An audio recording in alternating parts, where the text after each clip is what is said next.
සියලුම දෙනාට සුබ අලුත් අවුරුද්දක් වේවා.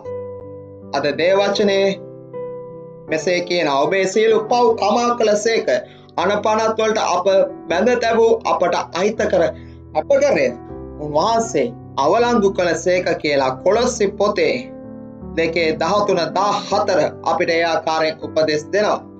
මගේ සෙනෙහවත් සහෝදරයා සහෝදරිය බයිබලය තුල පාපය කියන එක සඳහන් කරනවා ඒක හරියට නිකන් අපි ණයක් ගත්තා වගේ කියලා.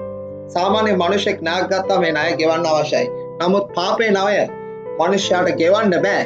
එසේනම් කවුද අපි උනේ මේ පාපේ ණය ගෙවුවේ? ඒ තමයි යේසුස් ක්‍රිස්තුස් වහන්සේ.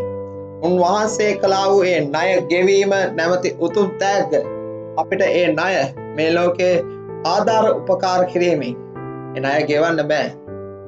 එසේනම් ඔබගේ ජීවිතය තුළ කළ වැරදි ඔබගේ පාපයේ බරින් නිදහස් වීමට නම් ඔබට කරන්නට තියෙන්නේ යේසුස් ක්‍රිස්තුස් වහන්සේව පිළිගැනීමයි. උන්වහන්සේව පිළිගත්තොත් ඔබේ වැරදි වලට සමාව ඔබගේ පාපයේ බරින් සම්පූර්ණයෙන්ම නිදහස ඔබට ලැබෙනවා. ඒ විතරක් නෙමෙයි ඔබ සම්පූර්ණයෙන්ම නිදහස් වී ඔබ අලුත් දවසකට නැගිටිනවා, අලුත් දවසකට පිබිදෙනවා නොඅනුමානයි. මගේ සහෝදරයා සහෝදරිය ඔබ ලෑස්තිද මේ තෑග්ග තුලින් නිදහස් වෙන්න?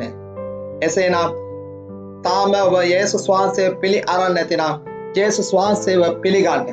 උන්වහන්සේ ඔබ කළ වැරදි වලට සමාව දී ඔබගේ පාපය බරින් නිදහස් කර සම්පූර්ණව ඔබව අලුත් මිනිසෙක් කරાવી. අද දවස ජයග්‍රාහීම දවසක් වෙන්නට නම් දෙවියන් වහන්සේගේ දයාව සහ සමාව දීම ලෝකයේ තුලට බැබලීමට ක්‍රියා කරන්න අවශ්‍යයි ඔබ.